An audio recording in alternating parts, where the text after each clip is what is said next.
How did the policy come into being? 50 years ago, President Lyndon B. Johnson created Head Start, a program to help meet the emotional, social, health, nutritional, and psychological needs of preschool-aged children from low-income families. What are the key events that led to this policy being implemented? In his State of the Union address in 1964, President Johnson declared a war on poverty, which was a response to the national poverty rate increasing. The speech led to the U.S. Congress to pass the Economic Opportunity Act, which established the Office of Economic Opportunity.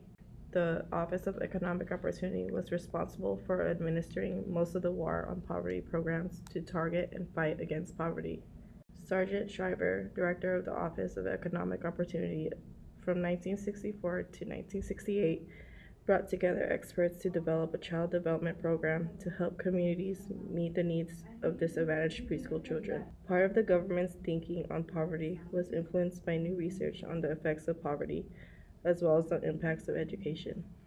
This research indicated an obligation to help disadvantaged groups, compensating for inequality in social or economic conditions. In September of 1995, the first early Head Start grants were given. In October of 1998, Head Start was reauthorized to expand to full day and full year services. Head Start was designed to help break the cycle of poverty, providing preschool for children of low income families with a comprehensive program to meet their emotional, social, health, nutritional, and psychological needs. What are the key features of the policy? Head Start consists of two programs, Head Start and Early Head Start. Head Start is a comprehensive early childhood development program, primarily serving low-income preschool-aged children and their families. Early Head Start is a comprehensive early childhood program, serving primarily low-income children prenatal to age 3. Who qualifies? Children from families with low income that are 5 years old or younger qualify for Head Start. Pregnant women also qualify. Also, children that are in foster care, are homeless, or from families that receive public assistance, such as TANF or SSI, are also eligible for Head Start services. What are the guidelines? The guidelines are used to determine whether a participant is eligible for Head Start and early programs. The poverty guidelines are adjusted for families of different sizes and may be used to determine financial eligibility for federal programs such as Head Start.